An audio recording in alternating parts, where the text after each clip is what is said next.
whacked my computer. Hello! How are you doing? I'm doing great. How are you? I'm good. I'm so excited. I feel like I I feel like we're both just staring at each other like, friend, this is... God, I'm so lame. No, me. It's so funny. I am so excited. First of all, your hair is gorgeous. Thank you. It's like honestly the coolest part about me. No, people will see soon that is an understatement. That is not the case. Okay, so Jackie, hello. Hi. But okay, first of all, to introduce yourself to anyone who is watching, I'm going to let you do it. Oh man. You introduce yourself. You don't have to do much. It's okay. I don't mean to put you on the spot. She said you don't have to do it. It's fine. No, I'm Jackie. I live in the great state of North Carolina. And I own a tattoo studio, which is like my pride and joy. And I don't know how much info you want to give, but I recently met Litha, and she's so cool, and I want to be her when I grow up. So that. Oh my God! Shut up! I want to be you when you grow up. I feel like this whole thing is like, no, you're prettier. No, you're prettier. No, you're the best. No, you're the best. Your Instagram stories every day. I think most of my friends like, I need you to know you're famous in my friend. You don't even know them yet.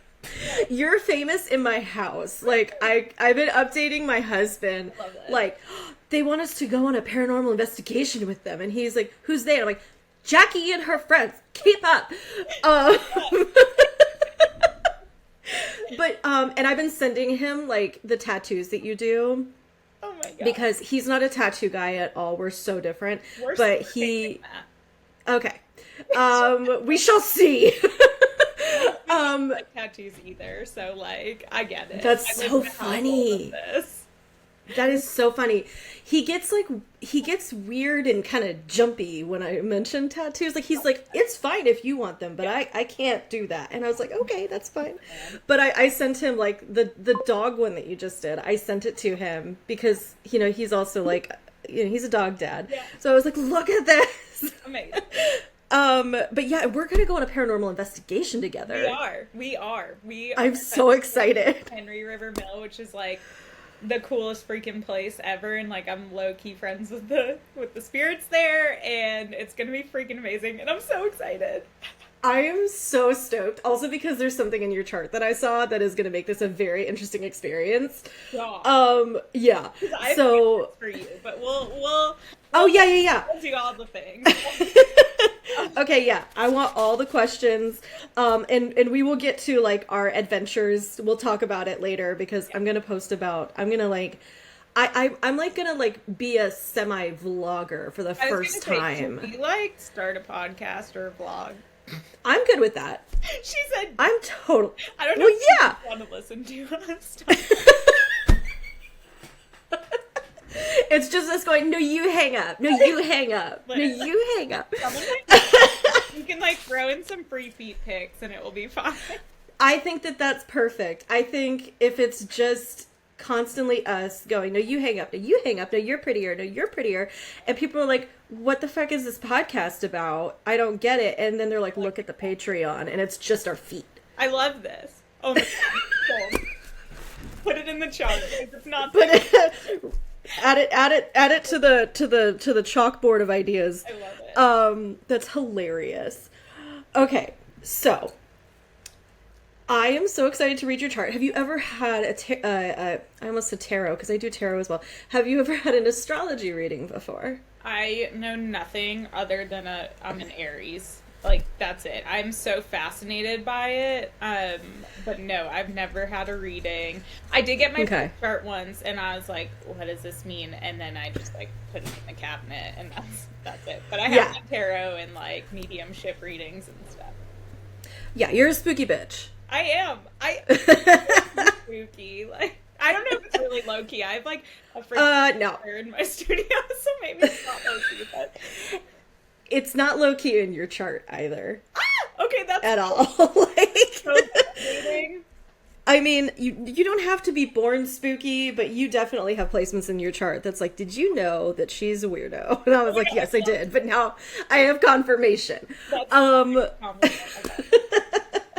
Okay, so I will teach as I go, because I tend to do that anyway, but I just wanted to make sure that, like, I knew where you were at with your knowledge of astrology, so I will explain as I go, and if at any point you're like, hold on, you lost me, like, let me know. Okay. And I will definitely explain.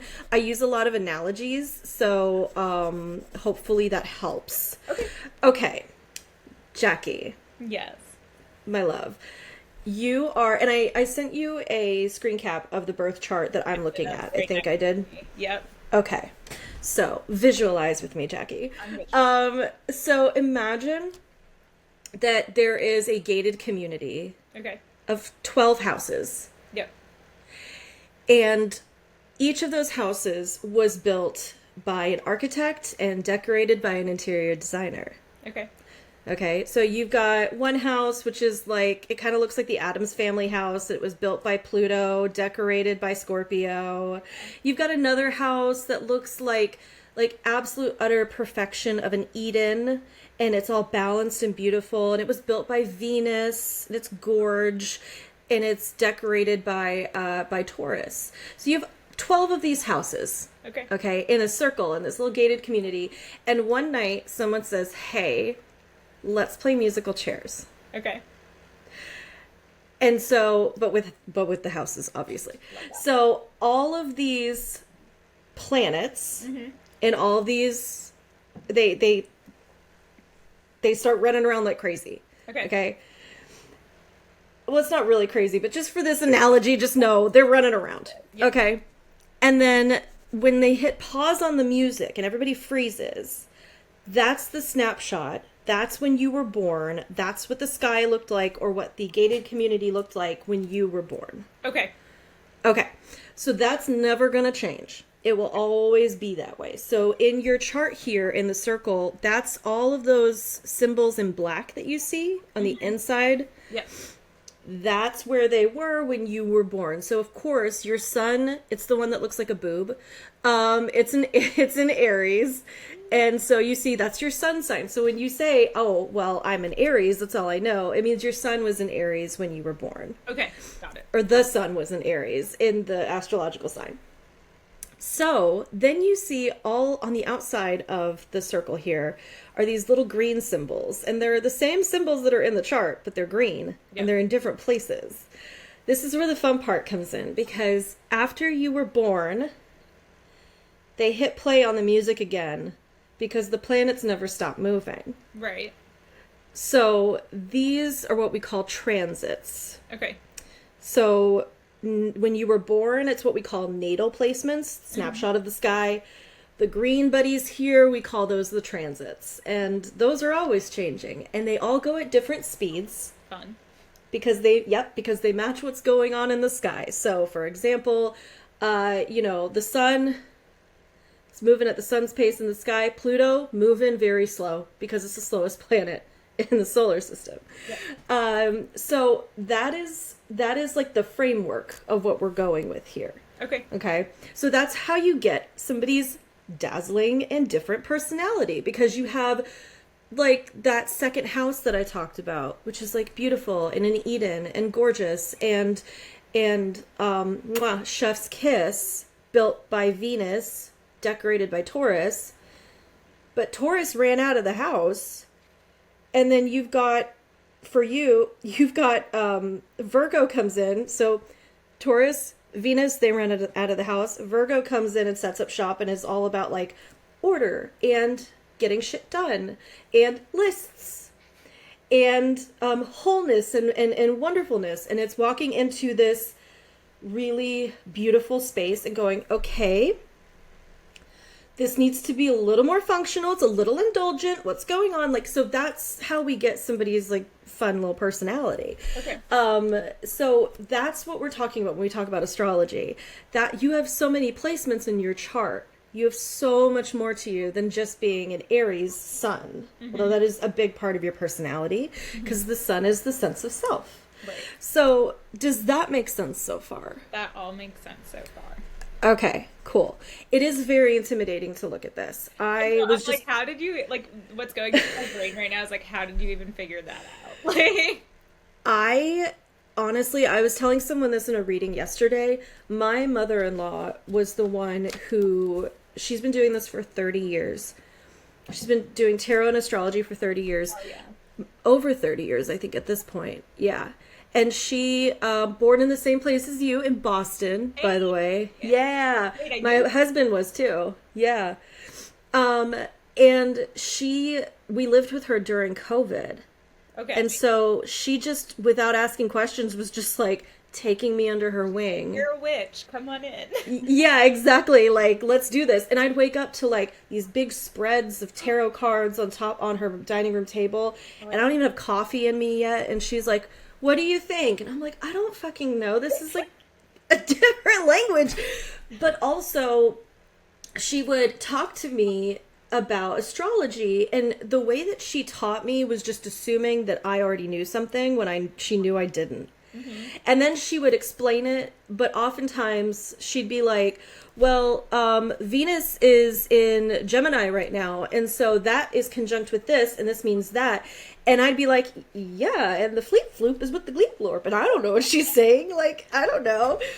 And it took me about 2 years to really feel like I could have, like, keep up in a conversation with her about it. Yeah. And I've just surrounded myself with, like, podcasts and books and things. And it finally, I would say about 2 years ago, I really felt like, okay, now it's clicked. Like, it's taken that long, but it clicked. Crazy. Yeah. And it's also, like, something that you keep learning. She still learns new stuff every day, and she's been doing it for 30 years. So, like, it's a really interesting practice, but it is intimidating when you first walk in and you're like, is this geometry? Because I didn't sign up for that. I wanted some woo shit, and this is math class. You know? About myself with that. Okay. Oh, I can. I'm going to ask you. Better than yourself. No, I don't know about that, but I do see a lot of stuff going on. Do you just want me to like dive in and start asking you questions? Yeah. Whatever you feel is right. Okay. Well, I do see that you are an outward processor. Yep. Yeah. You are not someone who's like, I need to figure this out and let it run in the background and process. You're like, no, I need to talk it out with someone. I need a sounding board. Yep. Yeah, I love that. 'Cause I'm the same way. Also, careful taking work home, Jackie. No. Like, I know that's the same thing. It's hard because you're a tattoo artist and you're like, I need to be in like my zone and in my space, and sometimes that's not the shop, right? So I get that. But you've got Neptune in Capricorn in the 6th house. Okay, so I'm going to break that down for you. Yeah, I have no idea what that means. Each of these houses, 1 through 12, represents a facet of our life. Okay. And the 6th house is your daily work life, not your overall career, but the stuff you do in your day-to-day. So, you know, people call you a tattoo artist, but your day-to-day life is like answering emails, doing your taxes, scheduling people, booking people, ordering shit. Like, that is, you know what I mean? Yeah. So in addition to that, though, it is like your day-to-day rhythm of your life outside of capitalism. Mm-hmm. I wake up at this time. I make my coffee. I let the dogs out. I do this, that, and the other thing. Mm-hmm. It's also your physical health as well. But for you, with Neptune in there, Neptune is where we kind of struggle with boundaries. And, yep. And then with Capricorn there, Capricorn is a little bit of a taskmaster, a little bit of a workaholic. Shocking. So all of that, like, when I put that all together, I looked at that and I was like, oh, she's struggling with some boundaries in her 6th house. And, oh, there's Capricorn. Yep, that makes sense. That totally checks out, because why would you be struggling with boundaries in the 6th house of work and day-to-day life? Capricorn's there. Capricorn's like, we will work, Yeah. and work and work and work. I literally don't know how to sit down and not work. Like, I'm like, Yeah. I need to sit on the couch and I want to watch a show. I'm like, I can also be drawing my designs for the next 2 months while I'm watching the show. Or Yep. maybe I need to make some more money. Let me put out my Flash. Let me do this. Let me do that. Like, don't know how. Like, the only time I ever am able to, like, just, like, chill is, like, if I'm, like, potting plants outside. I'm in the dirt. And I'm still working because I'm working for the damn plants. So, Yeah. my therapist says the same thing. But it makes sense, though, that you're, like, trying to ground yourself with literal earth, because Capricorn is an earth sign. Okay. So that makes sense. Okay. But I also have Neptune in Capricorn. So I get it. Because you just explained what I do. Like, I go and I sit down on the couch, and then I'm, like, trying to watch TV with my husband, and then suddenly my laptop is there. Yep. I'm like, how'd that get there? Yep. How is it opening right now? Yep. Why am I on Canva? Anyway. Yeah, exactly. I get it. So I saw those and I was like, I need to just mention those to her, but I don't think it's anything like super like detrimental, Okay. because I feel like it's kind of the nature of the job that you like. You're not a 9-to-5 girly. No. Who's like clocking in, clocking out. I just do this for the paycheck. I'm not a company man. I'm just here to get shit done. Like, I worked a corporate job on top of tattooing until November of last year, and I was like really high up at my company, and I was having daily panic attacks, and my blood pressure was super high. I was like so depressed and in a bad mental state. And then eventually, like, things just kind of aligned at the company where I was like, you know what, it's my time to take a step back, and I quit, like, cold turkey. Oh my God. And I started tattooing just became my full-time job, and I dove like feet first and was like, you know what, fuck it, let's do it, and like let's succeed. So this makes sense because like literally I was working myself to the point where like I worked at a remote company and like working like 80-hour weeks where like and just crying myself to sleep and miserable, and like that was what was required of me at the time. So like this all tracks, like that. Really, okay, so first of all, congratulations. Thanks. Second of all, well, and also I see other things that you just said where I'm like, I'm about to tell you where I saw that in your chart. But what's interesting is the 6th house also has to do with like your physical health in your body. Yep. And with Neptune there, you have no boundaries. It's one of those things like that you just can't help it. Yep. If something's not working in your day-to-day life, you're going to feel it in your health. Yep. Very, very fascinating. Also, because you're a tattoo artist, this is going to sound really obvious, but I can't remember. See, I'm not a medical astrologer. That is a very specific thing that takes a lot of study and years of practice. But I believe, if I'm not mistaken, Capricorn deals with or rules like bones and joints. Mm-hmm. So, as a tattoo artist, I'm sure you already know this. You want to know something cray-cray? Preventative care, what?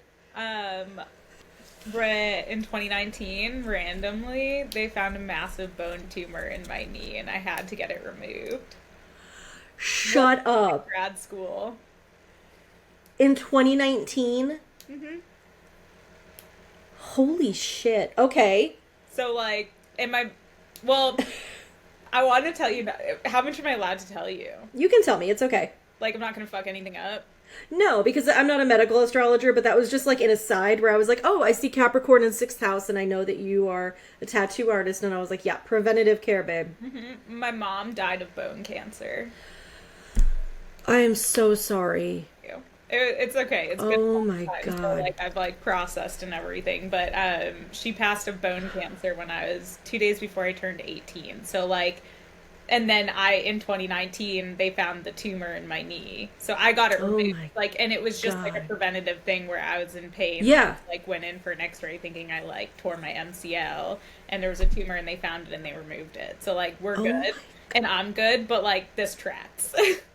Holy shit. Okay. Interesting. Something. I was gonna ask if you had lost a parent, and I'm very sorry that you lost your mom. Yep. I was gonna ask that. Yep. I will tell you why in a bit. Okay. But okay, so we covered work-life balance. I'm like building you up to the bigger stuff that I see. I'm excited. Okay. I think you should be excited Okay. because what I see here, it's gonna sound real. I had a conversation yesterday. I had a reading yesterday with someone where I was like, what I'm about to say is gonna sound really intimidating and scary, but I promise it's not. Okay. Because it is for some people, but I feel like for you, it's gonna feel more like liberating. Okay. Tell me. Okay. Yeah. Not easy in the process, but still liberating. Okay. So, oh gosh, where do I want to start? And then I'm going to end with the fun thing that I've seen here that I can't wait to see play out in person. Okay. So we're all going through two fairly major transits. Meaning we are all having a planet hitting something in our chart and we're feeling it. Mm-hmm. Okay. Now, all of us have it in a different house from another person. It just depends on your chart. But yours feel strangely connected. Very powerful. Okay. So I'm going to break this down. And again, if you're like, slow down, I have no idea what you're saying, I will. Okay. Yeah. Okay, so, I don't know if you've heard any astrologers or anybody on TikTok or Instagram talking about Pluto and Aquarius at all. Okay, Pluto's kind of a big deal, but it's also the slowest moving planet. So what I'm about to tell you is a 19-year transit that started last year. So, yay. Let's go. Yeah. No, I'm just kidding. But the thing with this, though, that is really exciting is, I say exciting, I get excited about this because Pluto, in some aspects, it's not exciting because Pluto and Aquarius is one of the reasons we're seeing so much shit fuckery in the world. Yep. And that's going to go on for a long time. Okay. But personally, Pluto and Aquarius, think of Pluto rules Scorpio, think water. Okay. Pluto is about transformation. Okay. Big transformation. I'm not talking, oh, I changed, my piercings out. I went from silver and I'm a gold girly. No, I mean like butterfly in the cocoon turning to goo. Capricorn. Oh, Lord. Caterpillar in the cocoon turning into goo and then becoming a butterfly. Right. So Pluto is represented by the Death card. Okay. In the tarot deck. It's always about... always mean death, right? It's like nope. Changes, right? Yes. Yeah. Okay. I know transformation. Yeah. It looks at death as a transformation. It doesn't look at it as an ending. It truly looks at it as an ending into a beginning. Okay. And Pluto, because it moves so slowly, when we're thinking about water, it's not so much waves crashing or a tidal wave.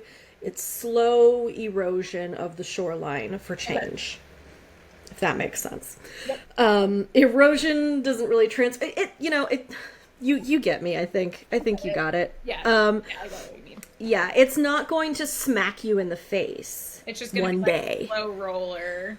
Yeah, it's going to erode and it's going to change things that aren't working. Mm-hmm. Because it's not sustainable for the caterpillar to stay a caterpillar. Mm-hmm. That's not what it's meant to do. Right. Okay. So we have that in Aquarius, and Aquarius is all about change and liberation. Well, yeah, liberation, rebellion, innovation. And it's going through your 7th house. Okay. So the 7th house is all about one-on-one relationships. People tend to think it's the house of like just romantic partners, but that's not the case. Okay. It is anyone that you have a significant one-on-one relationship with, especially when it comes to like contractual or legal stuff. So business partners, clients, landlords, people like that. Okay. So Pluto is coming in and it's saying, we need things to be better here. It's time for things to transform. And we got themes of Aquarius going on. So how can we make this freer, more liberating? Which one of these relationships is keeping us like their thumb on us? Is it a certain type of client? Is it a certain supplier of something for you? And this is over 19 years of this theme. Okay. So when I looked at this, I was like, oh shit, yeah. She's going over the next 19 years, and I'm going to explain more when I tell you about the other transit, but it feels like this trajectory for you is just going to rocket. Yay. I feel like this is less about like, buckle up, you're going to get your ass handed to you, but more like, hey, a lot's going to change and it's not going to stop. It's not going to slow down because Pluto can't go any slower if it tried. But it's going to keep happening very steadily, and it's really going to hit in like your house of clients, one-on-one partnerships. It can be in your romantic life of like, hey, the way that, I don't know, like the way that we're communicating isn't working for me. We need to fix it. Like, it doesn't mean the end of relationships all the time. It can mean like, hey, I need to be a little freer in my day-to-day life, and we need to work together on how to match up our work schedules. Like, it could be something like that. And it's a theme that keeps going for 19 years. Yay. I know. And it's more like the way that I like to say with Pluto, if it's not like a really scary, intense kind of matchup, like you don't have that. I see it more for you because there's another transit going on. Like, this is potent and powerful, but it's not like, it's not the same as some other Pluto transits that I've seen. Okay. This feels intense, but nourishing and needed, which is not normally a word that I would say with Pluto is nourishing, but it feels for you like there may be some times where you're like, why is this not working? Or why does this one client keep coming to me? And that's not the type of client that I want, but they keep coming in and they are, they're questioning my prices when I've been very, very, transparent about them. They come in and they only want a certain type of tattoo, and they want it to be the same thing from another artist. Like, why do people keep stealing from other artists? What's going on? It's going to make you kind of, or like people keep coming in with ChatGPT shit, and and I'm not a confrontational person. So what do I do? Like, themes like that could be coming up as well. My favorite. You know what I mean? Yes. Yeah. Yeah. Okay. Very, very familiar. And that all tracks because this year I was like, you know what? I'm going to start like putting things like to the fire a little bit of like things that don't suit me and relationships that don't suit me. And like, I'm going to get better about things. And Nice. like, even like my husband and I were in a great spot, but I was like, we're terrible at communicating. We've been together since we were 19 years old. And I was like, we're going to learn how to communicate. Like, even though we're not getting divorced, like we're going to grow and be better. And like, we've been doing it and it's been great. So like, I can see like exactly what you're saying. Like this year I'm really taking my like peace of mind, and like if something or a relationship or someone doesn't serve me, like I feel like I'm being a little bit harsh about it and being like I'm not going to say yes to things anymore because like if they don't serve me, and like that is something that's so important to me and something that like I've been like even telling the people around me like I love my people so close and so dearly, but like if it's not going to serve me, I'm not going to do it. Like I don't know. So this all makes sense, and that was like literally this year that I kind of like kicked that into shape a little bit. I love this because this is what and I will say, Pluto is a little harsh about it. Pluto's not just going to be like, Pluto.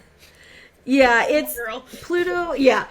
Pluto is not going to be like, well, I don't like this sweater anymore, so I think I'm just going to like set it to the side, maybe in a donate pile. Pluto's like, we're going to light it on fire. And you're like, what? Whoa, hold on a second. Everyone's like, you maybe take a step back, and I'm like, no. I know what Yeah. So Pluto is happy with being direct. Like the way that I think about Pluto, again, because Pluto rules Scorpio. Scorpio is the scorpion. I think of my grandmother. My grandmother is a Scorpio, and she had, her finger was kind of like with arthritis. It had become bent. Mm-hmm. She was a baker. She was a seamstress, so it had become bent. And she would point it across the table at you. This like 4'11" Italian woman, and she would point it at you really intensely. Like she doesn't get intense ever, and then all of a sudden, one moment of with the finger, like it kind of reminded me of the scorpion tail with the stinger of like, you know, you're like, oh shit, no, yeah, yep, and that's it. Yep. No is a complete sentence, and I love that. I mean, well, she didn't say no. She would say, when I die, I'm coming back to haunt you. I love that. But I know she's a queen. Yes. But I sometimes think of Scorpio as the actual scorpion in just being really direct, but not excessive about it. Just no. Yeah. No. That's it. Yeah. Full. Yeah. Mm-hmm. Don't make me come out of my little hole and sting you. I said no. Yeah. Like, yeah. So I freaking love this because I feel like what you are doing now, I'm making this motion because I never realized I did that until I started recording. I'm making this motion because the planets are moving around the wheel. Yeah. So when you see me do this, I'm like, I don't know if she knows what I'm doing. But as Pluto moves through that part of your chart, I feel like the things you are doing now are really like setting the foundation for something. Okay. Because I think it's going to be helpful for you to have a foundation of boundaries and knowing your worth, knowing who you fuck with and who you don't. Yeah. Because I'm not a predictor. I don't predict shit. I can see the themes of stuff. Yeah. But I can't say like, you know, oh, so-and-so is going to win this election, or this, that, or the other thing, or it's going to rain tomorrow. Like, I can't do that. But what I do see is you're being primed for like more in your work that you do. Okay. Okay. So, and I mean, anyone could say that, but I'm going to explain why. Because you are not just going through this Pluto transit in just the 7th house. You've got Uranus there. Mm-hmm. Right there. And Pluto, that little P, the little lime green one, is right on top of it. Yay. And Uranus is very happy in Aquarius, because in modern astrology, Uranus and Aquarius are buds, okay? Uranus rules Aquarius. Or Aquarius rules Uranus. I can't remember. And yes, get the giggles out now because we're talking about Uranus. I love it. My job. So Uranus is known as the Great Awakener. Okay. So I love that my job is I get to tell people, hey, Uranus is known as the Great Awakener. Like, it's fantastic. So it's an awakener. It has all those Aquarian themes of rebellion and liberation and doing things differently. Okay. We're going to get into more of what Uranus is all about, but it's in that 7th house where it is very happy in Aquarius, but where it's doing this kind of shit of like, hey, that doesn't work for me. And Pluto's like, yeah, it doesn't fucking work for him. I told you. And it's because it's right on top of it. Okay, so like, yeah, so like I want to be like that. Oh, girl and hype person. You are literally, you're going through, this is gonna get interesting then when I'm about to tell you. So you see where your natal Uranus is. Yeah. Tucked into that 7th house in Aquarius, where it's saying like, and sometimes having that natal placement can also lead to like disruptions and upheavals in certain, like in jobs in the past with a boss that you had, or maybe like besties when you were like younger, where it's like, why did we just have a falling out? Like, I don't know how did that happen? Mm-hmm. I feel like I got the rug pulled out from under me with that client. Mm-hmm. What the hell happened there? Mm-hmm. Nothing was wrong. Mm-hmm. And yet all of a sudden, they ghosted completely. That's where you can see a lot of that. But if you notice, that's your natal Uranus.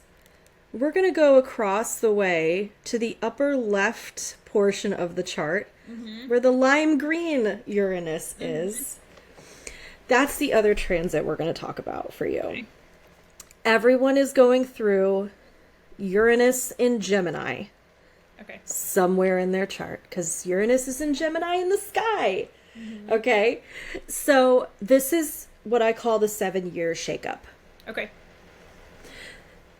It is in your 11th house, which has to do with your community, your chosen family. Yep.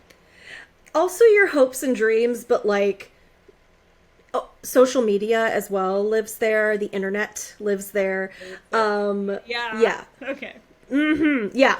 So it is, but it's like your community. Like in the past, before the internet, it was like, oh, your community, your neighborhood, your city, your town. But it's that and more now because we're all online. Yep. Yeah. So a little bit more about Uranus as a planet in general. Uranus is different from Pluto in how it is going to enact change. Okay.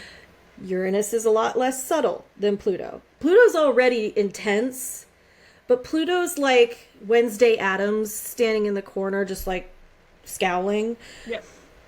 Uranus is Uncle Fester, literally, because it's like electricity, boom, boom, boom.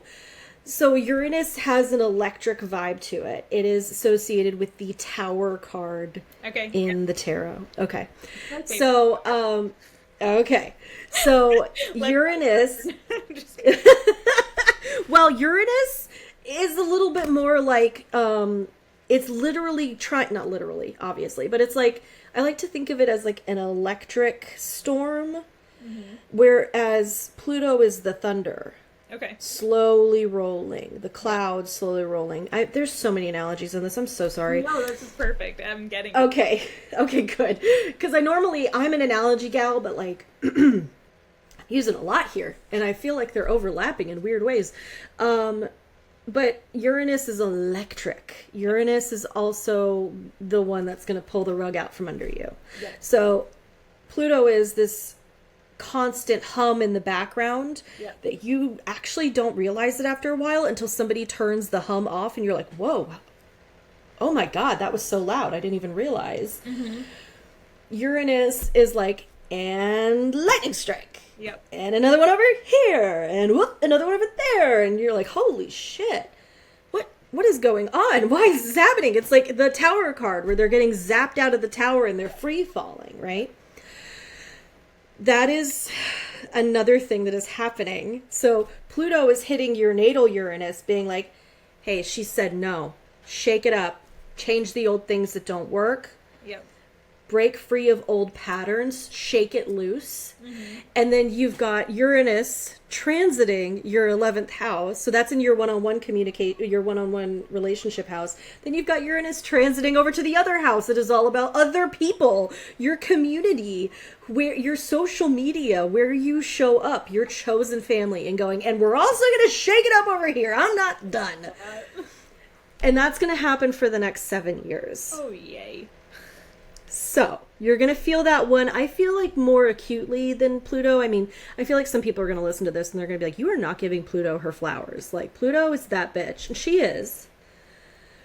But I feel like Pluto's not a showman like Uranus is. Okay? So it's going to be, like, loud and it's going to, like, Yeah. And it's going to not be like a consistent erosion. It's going to be like the lightning strikes. Yep. You're going to have moments of being like... Do we know? That is a very good question. Hold on. I have it written down. Okay. July 2025 was when you started to feel it. Sure did. Aha! Okay. And it's going to end in August 2032. Let's just pretend like we didn't 7 do years. that. Yeah. Okay.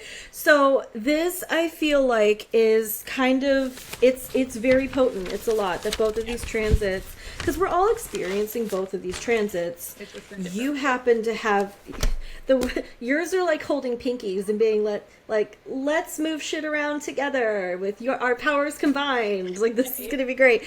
So it can maybe feel a little overwhelming when, especially, I would say, this year, because it's transiting your natal Uranus as well. So I'm not surprised that you were like, yeah, this year I've really been like laying down the law when it comes to certain things, because it's literally Pluto's on top of your natal Uranus being like, hey, you want to shake some shit up? And Uranus is like, fuck yeah, I do. So, certain patterns, certain things. I think therapy is fucking amazing. I absolutely adore couples therapy because I look at it as preventative. I look at it as maintenance. I look at it as care. I don't look at it as like, oh, something's wrong. Yeah, no. You know what I mean? Like, so I think that that's fantastic. Like, yeah, we like the weather this week. Like, like, it's the stupidest shit, but I just like it. It's a reason to sit down and talk without having a reason to sit down and talk. I don't know. Yep. Cool. Yep. Outward processor. I think it's great. It's perfect. But yeah, so let me see. I just want to make sure that I didn't forget anything in my notes.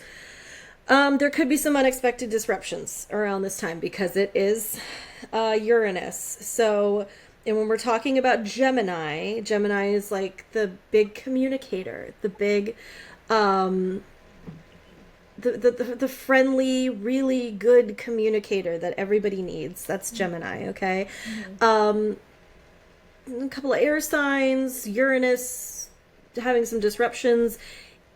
If you are dealing with disruptions when it comes to like little things throughout the day, like your social media, for some reason, like the internet, it just keeps going down at your shop or what have you, take a deep breath, revisit it in a few moments or the next day. Okay. It's just a byproduct of Uranus being Uranus, It's funny because it kind of sounds like Mercury retrograde when everything goes shitty. But with Uranus, well, actually, I also wonder if maybe there may be moments, I can't promise this, over the next 7 years where it feels like, holy shit, I wasn't expecting to go viral. Yeah. And I'm inundated. And it's like, I'm so grateful, but oh my God, how do I answer all these DMs? How do I answer all these emails? Like, I could see that as well. Okay. As well. So, deep breaths, because Uranus also could cause a lot of anxiety. Yep. Anxiety girly. Okay, yeah. Me too. Uranus could add to that. So if it's feeling a little bit jittery in like the marketing spaces of social media where you're like, I don't know if I should put myself out there, or I went viral and I actually kind of didn't expect to, and because I'm fine, I have got clients coming in and out, the door is swinging constantly, open and closed, and now I've gone viral. Yeah. And I've also like, because when you go viral, you're always going to get hate comments for no fucking reason, and it's like I feel inundated all of a sudden. Yeah. You know what I mean? Like, and it can cause anxiety. There could be moments that come up like that. Feel free to do what Pluto does and just be like, I'm going to turn off my phone and walk away. And just say no. I need to keep telling myself that that's okay. Like, yeah, not everyone needs a response immediately. No. And honestly, like, I am going to get into a little bit of like what, like, the spiritual side of your profession. But at the same time, like, you are not a first responder. In the words of Martin Short, you are not a 911 man. Yeah. So, people can cool their shit. Yeah. Okay. Can you like go on my Instagram and let everyone know that? We'll put this as a clip, yeah. and you can cool their dumb shit. Just totally fine. Listen, You could just put this on like the voicemail inbox or whatever, the message of like, my astrologer said y'all need to cool your shit and relax. That'll go. Yeah. I think so. I think so. The right people will stay. See, that's the thing about... You're right. My mother that one time said, Jackie, you post the weirdest stuff on your Instagram. Like, you might be attracting the wrong people. And I said, no, I'm attracting the right people. I want all the weirdos can come work with me. Oh, here's the thing that okay, I'm going to pivot now because I feel like I'm such a dork. I wrote Aquarian vibes to the max and I underlined it in my my notes. But if you don't mind, I am going to pivot. Yeah, go ahead. Because I also want to tell you, I'm doing this again with the chart. I'm so sorry. I do want to tell you why I see why I think this is the foundation for something bigger to really help you. Okay. So the first thing that really jumped out at me was the fact that you're a Leo rising. Okay. I don't know. Okay. Okay. I'm going to tell you. So, if you ever hear of someone say, oh, what's your big three? Do you know your big three? They are asking for your sun sign, which is Aries, your moon sign, which is Libra, and your rising sign, which is Leo. Okay. So think of it as, I'm going to give you another analogy here. Sorry, not sorry. Think of it as a house. Okay. So your rising sign is the outside of the house. Everybody sees something about it when they just walk by. Okay. They could pass you in the aisle at Home Depot and they have clocked, whether or not they realize it, they've clocked something about you that pertains to your Leo rising. It's also a little bit about like part of our calling in life. It's one of those little points that tells us like something we're embodying. Okay. And then your sun sign is your living room. It's your sense of self. It's one of the biggest contributors for your personality. It's a lot of people see it. Like if they come over to your house, if they've gotten to know you even a little bit, they're going to see your living room. Okay. Your moon sign is your emotional filter in this life. It's through which you experience your emotions. It's also your sense of safety and security. That's like your bedroom and your ensuite bathroom. Okay? Not a lot of people see that, but when they really get to know you, they probably will. Okay? Yep. So your first impression, your outward appearance, how you come off to people when you first meet them or when you pass them on the street, that's your Leo rising. And I freaking love this. Okay? Because, and it's one of the things I think that makes you so magnetic for people and approachable for people in your line of work. Because okay, a lot of people, when they think of Leo rising, they're immediately going to think, oh, great hair, which you do have. Most of the time it's in a bun, okay? But here's the thing, though, is it's not just about that. It can be, okay, Leo is not just like, oh, look at me, look at me. Okay, sometimes that can be a little bit more Sagittarius. Sorry, Sagittariuses. Leo is a cat. Leo can be, it's not just like the lion, the regal lion with the big mane. It's the goofball cat. That's me. It's the playful, joyous kitty cat. Yeah. And I feel like, and I'm not saying you don't ever or will never embody the other side of Leo, which is like regal and you do have great hair. But I also see, and I want to use this as an example for people, that Leo is in the chart, it rules like inner child healing, childlike joy, creativity and self-expression, playfulness. And that's your rising sign. So when people first clock you, they're like, God, she's fun. Yes, that's what I need. Oh my God, she's fun. And you make people feel like they can be a little bit less inhibited. Mm-hmm. People also maybe project onto you sometimes when they feel like they cannot express themselves through the way that they dress, the way that they act, the way that they talk. That is, whether it's with tattoos, hair, piercings, or just being goofy in public. Like, people might also project on you. So I'm so sorry. Because this is something that a lot of people have problems with. They struggle with this a lot, but not you. Like project, like what's like an example of that? Like, somebody might not like your hair color, but it's not because they don't like your hair color. It's because they don't feel like they can do that, even though deep down they want to do something like that for all themselves. The old men at the grocery store who look at me. Yeah, okay. Yeah, yeah. Shoes and my purple hair. Exactly. Your smile's so pretty. Why do you do all that to yourself? Oh, yeah, brother.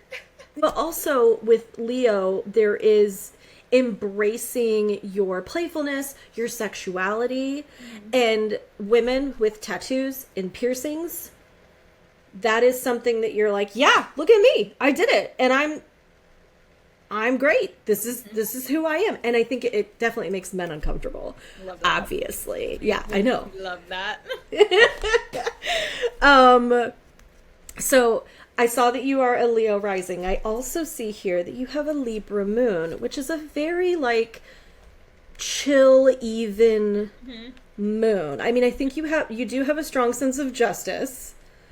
I don't think you show it. Of a sense of justice internally. I only show it to those people close to me. I try really hard not to show my thoughts on social media or to people that I don't know. But then I clock someone the second I see them. We're either gonna be friends or we're not. Or and that's probably a me problem. But I'm you're a good person or you're not. And generally, if I follow my gut, it's pretty damn right.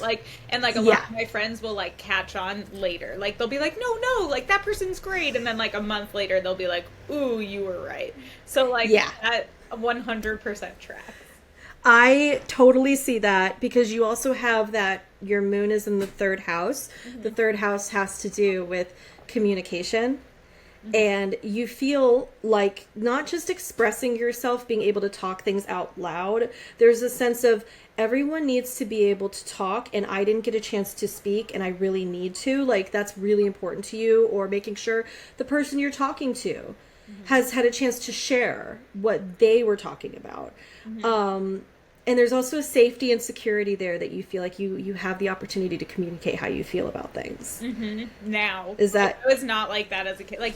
Literally, what we talk about in therapy is how I was not safe as a child in any of my situations. So now, as an adult, I'm reprogramming my brain to be it's okay, you're safe, and knowing that the people that are closest around me, I said, I express when I feel close, all of a sudden I'll express my loud opinions because I feel safe enough to do. You feel safe. But, if I am not in that relationship with someone, I'm keeping my mouth shut and I'm just smiling and nodding and just trying to hold over the conversation without having it go one way or another. Does that make sense? Yeah, no, I totally get that. That's exactly what it looks like in your chart. I mean, you better.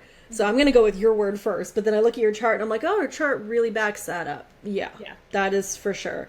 And then, is it okay if I ask about your mom? Yeah, please. Yeah, you can ask about anything. I'm totally... Okay. Was she a little bit more of you wish she would have stepped in more and wasn't as, I don't want to use the phrase wishy-washy, but please have a more direct opinion, Mom, and please have it for the sake of me. Yeah. Her opinion was very loud, but it wasn't the right opinion always. Oh, okay. And it's hard because I was so young, so there's a lot of things that I don't remember, or teenage hormone angst, whatever. So it was obviously skewed, and looking back, I'm she did the best she could, but it wasn't good enough. Does that make sense? Oh yeah, she did good for her ability, but her I don't know if I was always the like the main, like, let's keep Jackie safe versus like let's care about ourselves and like those around us. And I think a lot of that has to do with like external factors, like her relationship with my dad and like all these other things. So yes, like that totally tracks. Like she had very strong opinions, but like they weren't in my best interest. Does that make sense? Yeah. Loud. Oh yeah. So it was like almost even more uncomfortable because she was so loud about that. Okay, that makes a lot of sense. And then, do you have siblings? I'm one of 7. You're one of 7? Yes, so it's you'll love this. It's a yours, mine, and ours situation. So my mom married and had 2 girls and a boy, okay? My dad married and had 2 girls and a boy. And they were all around the same age, like within the same 6 years of each other. And then they like got divorced, whatever, met each other, and then I was like the ours. So like I have 7 or 6 half siblings that I grew up with. I only talk to like 2 of them now. Okay, but the moon also represents our relationship with our mom. Yep. A little bit for some people, and this 3rd house also has to deal with siblings. And you've got the moon in the 3rd house. So I also wonder if you had any siblings who kind of felt parentified when you were born, because there were so many kids. My parents didn't take care of me. So like my parents like, were like, we need a baby together. And then they had the baby together, and like there's a 9-year age gap between me and my youngest sibling. And oh my God. My parents were like, wait, fuck, we have an infant. Here you go, guys. And my siblings like raised me, and like my sister taught me how to put a tampon in, like literally, like how, like, so they were like, someone was always in the house raising me. And then like when my mom passed, my sister, the one that I still talk to, literally came in and like raised me, because I was only she passed 2 days before I turned 18, and my dad's a piece of shit, and we can talk about that. But like my sister made sure that like I was okay and that I was gonna like, thrive and be fine. So like that they definitely like took on that parental role when they like they shouldn't have. Does that make sense? Yeah, no, it makes sense, because you've got that moon in the 3rd house, and that's supposed to represent mother, but you've got it in your 3rd house of siblings. Okay. Yeah. That makes sense. Yeah, and I think my mom had a lot of like mental health issues that like kind of stopped her from being super like motherly. Like I never was super close with her, and like she just like, I don't know, like it wasn't that like motherly relationship. Like I like remember being like, why are you even with her? Because as an adult, I'm like, I love my mom, I love what she like, because I don't have her, and like, you know, but also like my siblings took care of me. Like they made sure I was okay, and like got me to where I needed to be, and you know. Yeah. Oh, I see that for sure. That is wild. I am sorry that happened to you. It's okay. But that is so wild. Well, that's your moon sign. But I will tell you this chart will express itself, and that's what we say in astrology is expressing itself. It'll express itself in different ways throughout your life. So please don't think, well, the only thing about my moon sign is this thing that Litha said. Like, it's going to show itself in different ways. You were raised in a lot of conflict too, like verbal. Oh yeah. Okay, yeah. Because that moon in Libra as well, maybe it wasn't your mom, it was you. Did you feel like you had to be like the emotional peacekeeper? Like you couldn't show that you had needs. Yes. Because you didn't want to like feel like your existence, you had needs because you were a literal human being. You are a human being. You were a human child. And yet if you showed too much of that, it would feel like it was inconveniencing people. Yeah. And my dad's like a major grade A narcissist, and my mom like, I think my mom was very emotionally immature and probably a narcissist as well. And and also like all my siblings, because I was the youngest, like I got to experience things they didn't, because there was such a big age gap, and like raising 6 kids versus raising 1 kid is very different. So like there was a lot of resentment towards me that like I got things that they didn't get, and so like my main job was to like keep my fucking mouth shut and not get like rashed on by everyone around me, while also trying to maintain peace, because both sides of the like siblings like didn't like each other, and it was awkward for me because I was in the middle. So like I loved everyone, so like no, like side, like my mom's side, like don't say this about my dad's side. No, no, no, they really do care. My dad's side, no, no, they didn't say that. Like that type of back and forth. So like my role was the peacekeeper, if that makes sense. Hence why nothing ever feels safe, because yeah, no, this makes a lot of sense, And then I see your husband, right? Mm-hmm. Your husband, because we can also see that show up in like the Venus sign, but also in the 7th house. He's like that too, right? Where he's like, you vibe with a lot of people, I vibe with a lot of people. Yeah. He's very much like, he doesn't, I don't know how to put this. How do I put this?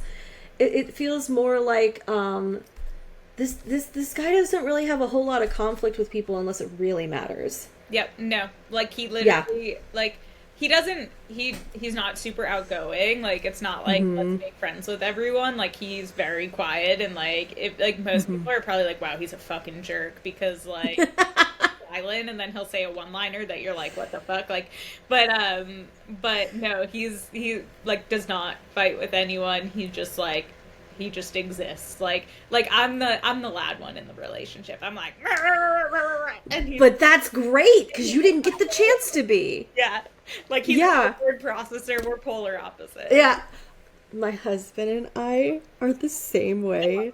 And people said, be friends with me after this. Of course, like my husband is, when I first started dating him, we both worked at the same place, and people heard. Really? Yes. Well, okay, did you have this experience? Because when people heard that I was dating him, they would come up to me, they would come to my office, and they would be like, how are you guys he doesn't say anything. I've never even heard him speak. Yes. Yeah, like I've never heard this man speak. I don't get that. My landlord's like, why are you guys together? Like, fuck off. But I love that because you have a safe space. Mm-hmm. Where I feel like being with him also is very like healing your inner child. Yes. Yep. A lot. Yeah. 100%. Yeah. And I also feel like your work is very much healing your inner child, whether or not you realize it in the moment. No, I'm sure you do know. I did my first tattoo at 12 years old, and I was told I wasn't allowed to be a tattoo artist. And so so I kind of did it like low key. I ghetto rigged a tattoo machine at 12 years old because I was told that I should be a doctor instead. So I went that path and did all like the important things, but also like tattooing has always been my number one goal in life. And this is what I literally got in trouble in like high school during art class for only doing like for taking the assignments and changing them into like tattoo prompts. So like this has been my passion and my dream my whole life. So like this tracks like, and that is so cool. So like I was just like, now like I'm just like, fuck yeah, like this is like I did the right thing. Now we're just gonna fucking do it. You were true to yourself, which is a very Aries thing, might I say. Because okay, I don't have them all memorized, but every house, every sign that corresponds with that house has a like a little catchphrase. Mm-hmm. In Aries is usually found in the first house of the rising sign, of embodying the rising sign. Aries' catchphrase is I am. Yeah. I am, bitch. And that's it. And Aries gets shit done. Aries knows who they are. Aries makes it happen. It's really hard for an Aries to, or anybody with like a significant Aries placement to play the game. I can't. For somebody else. Yeah. No. Also, fun fact, just to shake things up even more with that. Love it. My husband is also an Aries. Normally I'd be like, are y'all okay? But I actually really love that for you. I actually love that balance because you both are very strong in knowing who you are and you're not trying to change the other person. Yeah. I love that. Each other. We do not complete each other. I love that. I always say that. Motherfuckers. I agree. But here's the cool thing. What you just said. First of all, did you tattoo yourself at 12? Yeah. Who did you tattoo? Me and like a bunch of other little girls. I love I get over that. the tattoo machine out of an electric toothbrush, a sewing needle, and a Bic ink pen. Oh my I made like a wireless tattoo machine before wireless tattoo machines were a thing. God. Okay, you know how in the beginning you were like, there's nothing that interesting or cool about me, and I'm like, you were doing tattoos with an electric toothbrush That's at 12 years old, and I know that group of girls, it was your idea. Oh yeah. Yeah, Okay. I did it on myself first, and I showed up to school and said, "Who wants a tattoo, bitches?" Oh my God, what was the tattoo that you did on Well, yourself? I made a little flash sheet for them. I did. Shut I up. There was a little heart, and then I remember there was a star with like shooting stars, like a smiley face. I love this so much. I am so jealous. I don't have any significant like Aries placements in my chart, and I'm always so jealous of Aries people because, or anyone has like a strong Aries placement, because y'all just know. Maybe you need to just embrace it. Maybe I don't know. I mean, I'm so jealous. And in your chart, there was no possible way that anybody was going to tell you that you're not going to become a tattoo artist, because not only does it resonate in your midheaven, it resonates in your spiritual side as well, and in your inner child healing. But what I'm seeing is, so you are an Aries sun, and that's in your 9th house.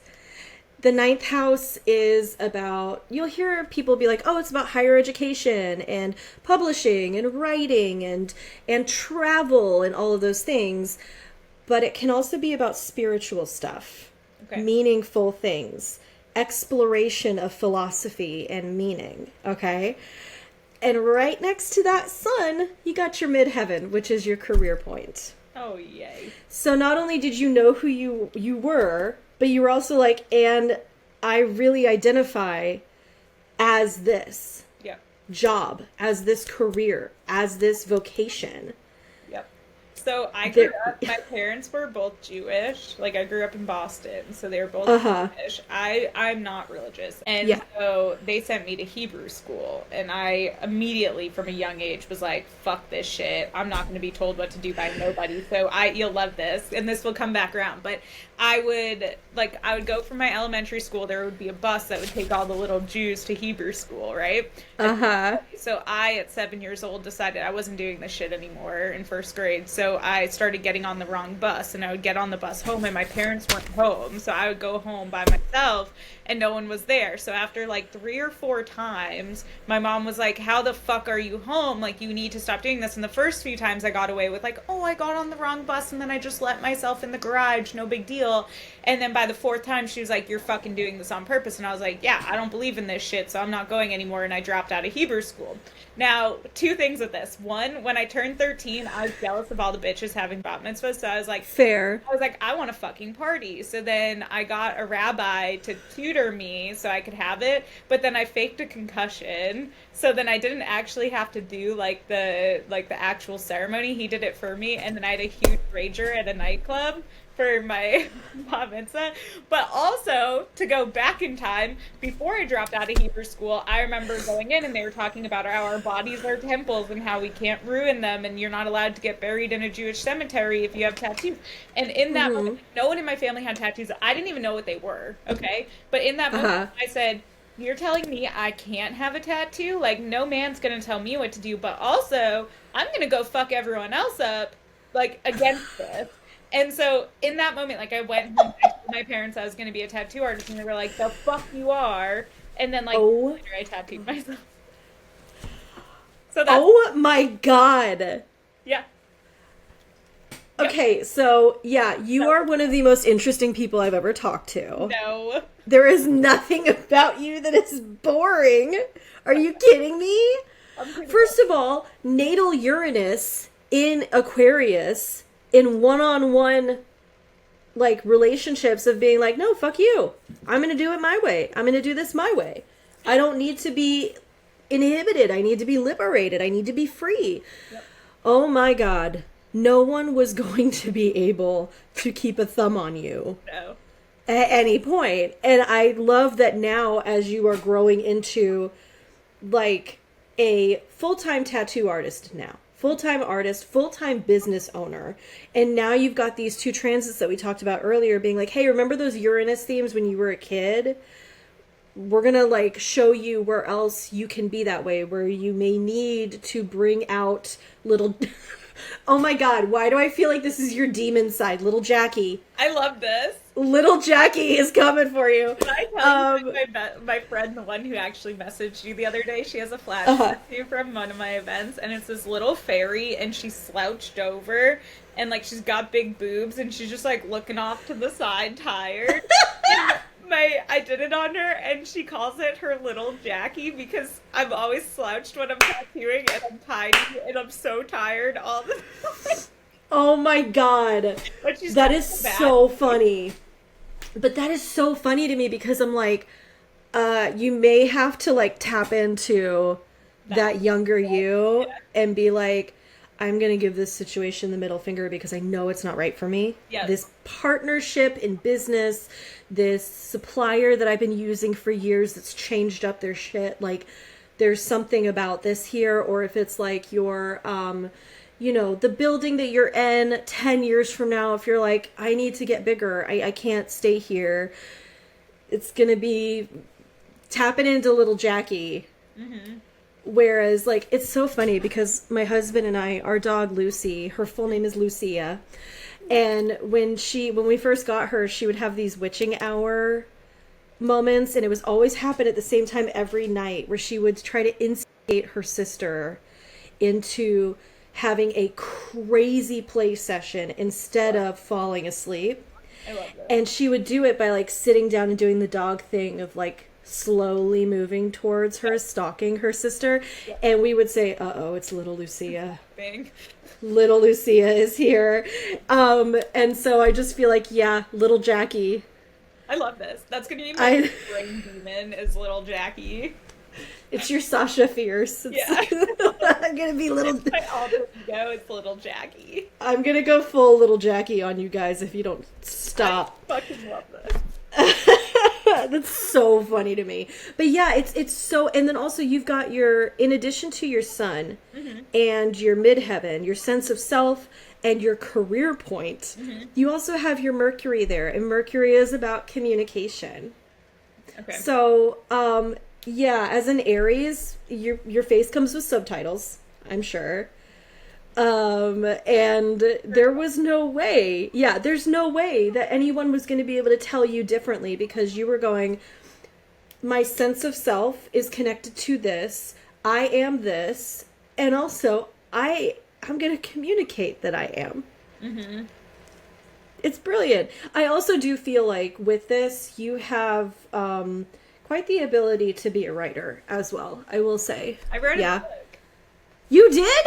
Yeah, it's about the Salem witch trials. Shut up! It was my ADHD impulsiveness last year. I sat down in like a month because I was just like, go, go, go, go, go. Perfect. Oh my God, I love that. I also feel like you could write, when you're older, you could write one hell of a memoir. I know. That's always been in the back burner. Okay. But I don't know if I remember enough to do it. That's the problem.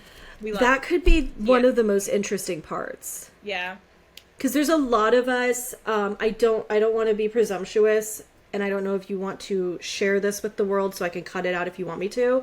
But I've been diagnosed with CPTSD. Me too. Yes. Yay, twins. Yeah, I'm totally open about it. I don't fucking care. Oh, okay. Okay, cool. I was surprised, okay? Yeah.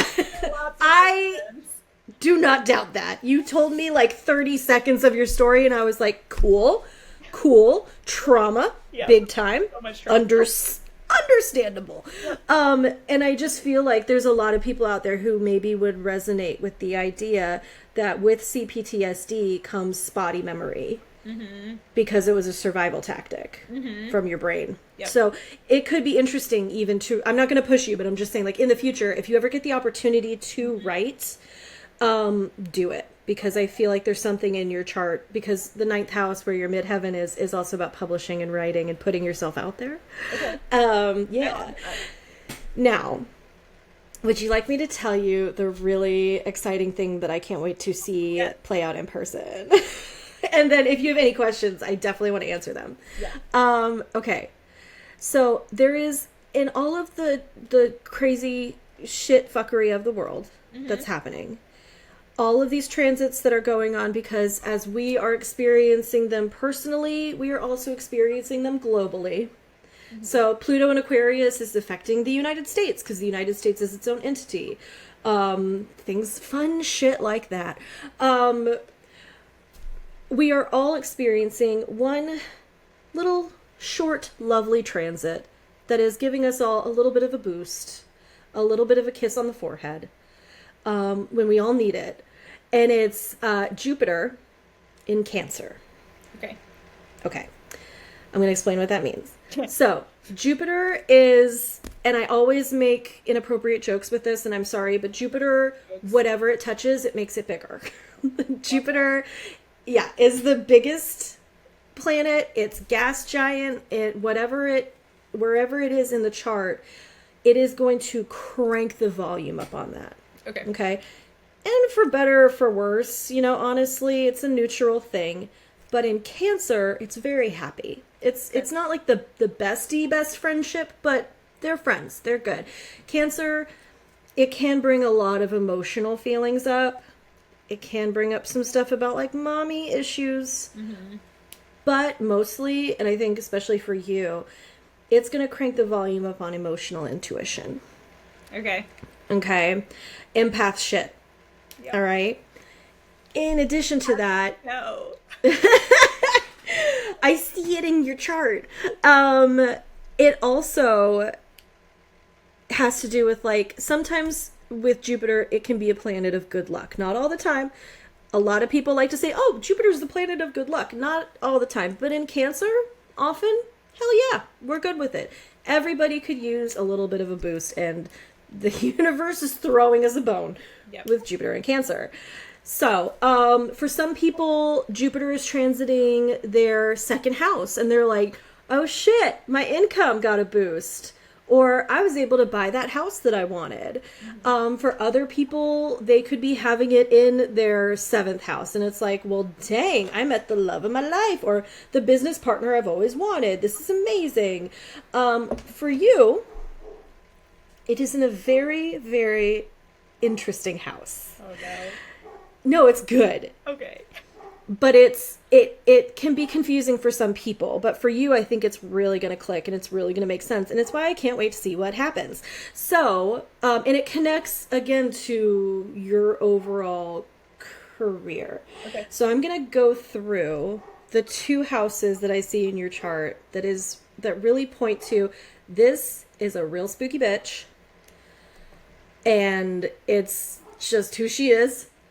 And you got a connection with the other side for sure.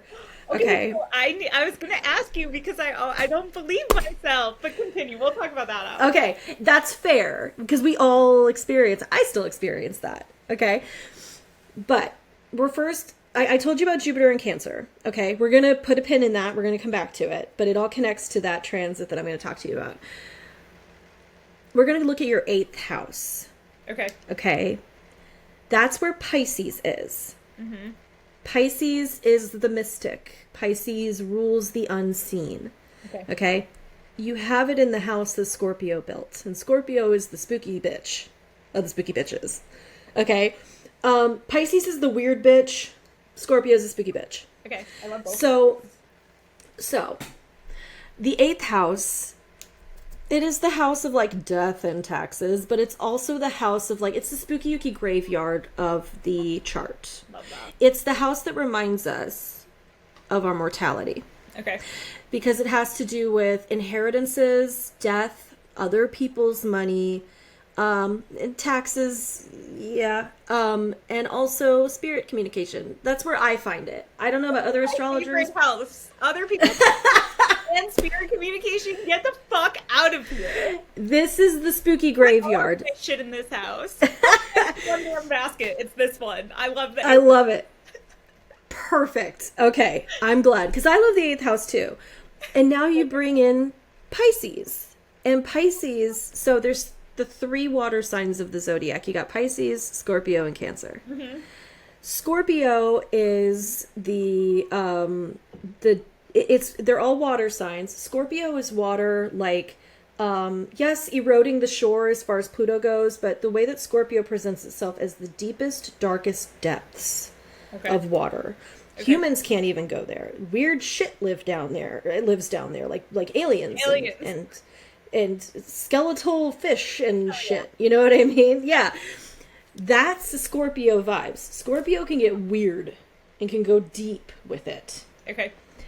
Water also represents our emotions as well, so there is intuitive stuff with that with Scorpio, for sure. Cancer is more like a beautiful pool that you see on a hike somewhere, like a little spring, and the water is clear and you can see it. That's Cancer. It's not super scary deep. It's safe water, okay? Then you got Pisces. Pisces is the weirdo. Pisces is the one that says, oh, I'm water too, but I'm in the form of mist and fog. Okay? So you can't grasp onto me. You can't pin me down. You can't pour me into a cup or hold me in your hands, but I still affect you. You can still feel me, and I can affect your vision.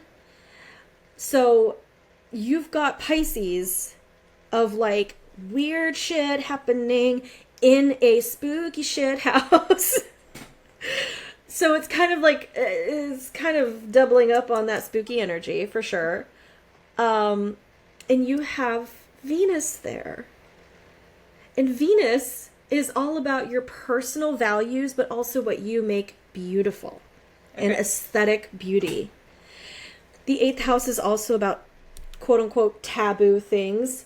Tattoos would definitely be in that realm. Yep. So you literally are looking at something that other people, I don't know if, I think it depends on who you talk to, whether they think tattoos are taboo, but they have been in the past for sure, for a lot of people. It's a subculture, right? Mm-hmm. That's the 8th house. And your sweet little self, when you came into this world, you went, that is so fucking beautiful. And I value that deeply. Yep.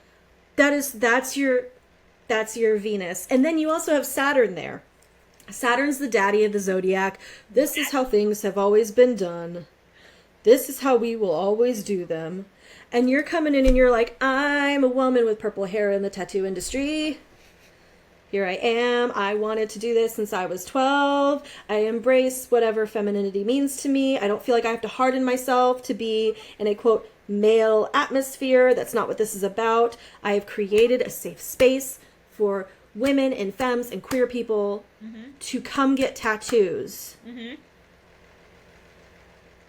That's it's all in your chart. It's beautiful. That is so cool.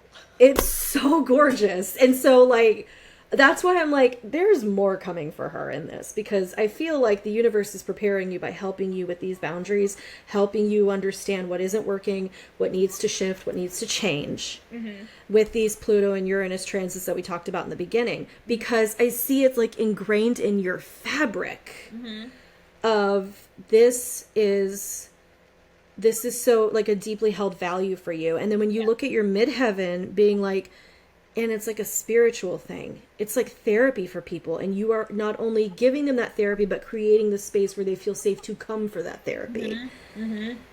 Yeah. Gorgeous. Thank you. Amazing. Thank you. Okay. It also, though, this house does give you kind of you've got some placements there. And with Pisces there, you do have a little bit of like a Bluetooth connection to the other side. But with Pisces, it can feel a little foggy. Yes. Yeah. Like, I'm like, like some people like I know that I don't even want to call myself a medium, but like, I know that I am able to connect and that like, like I feel like I'm clairaudient. Like I hear things and I'm like, there's no way that that's like maybe I'm fucking crazy and maybe I'm just making shit up and having conversations in my brain, but like it doesn't feel right. And like I'm clear. I think, is it clairsentient when you know things? Like when I was in Yes.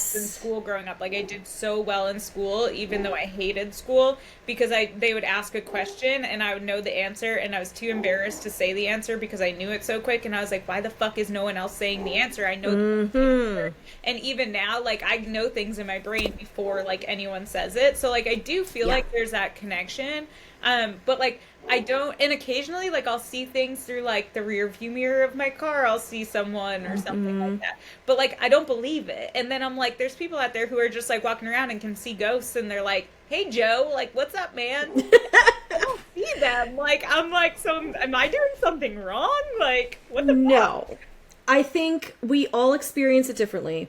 The way that I look at it is, as a developing medium myself, I still struggle to do it. Like I can't just do it like other people do. Like it just happens to me when I least expect it, and I'm like, damn it, how come I can't do it on purpose? And it's really frustrating. And then I've learned over time that we all have the potential to connect with the other side. Some of us have different strengths. It's kind of like when two people want to become basketball players and one of them is just really tall and the other one isn't. Doesn't mean the other person can't become a basketball player. It's just they have to just go about it differently. They have different strengths when it comes to their approach, right? Some people, and I think this is the exception and not the rule. I think it's very rare when people grow up. We hear about them all the time, but I actually do feel like if we were to really sit down and look at the numbers, people who grow up being like, yeah, I was talking to a spirit in my crib when I was a baby. I'm not doubting them. I'm just saying I don't think it's really the rule. Yeah. I feel like it's rarer than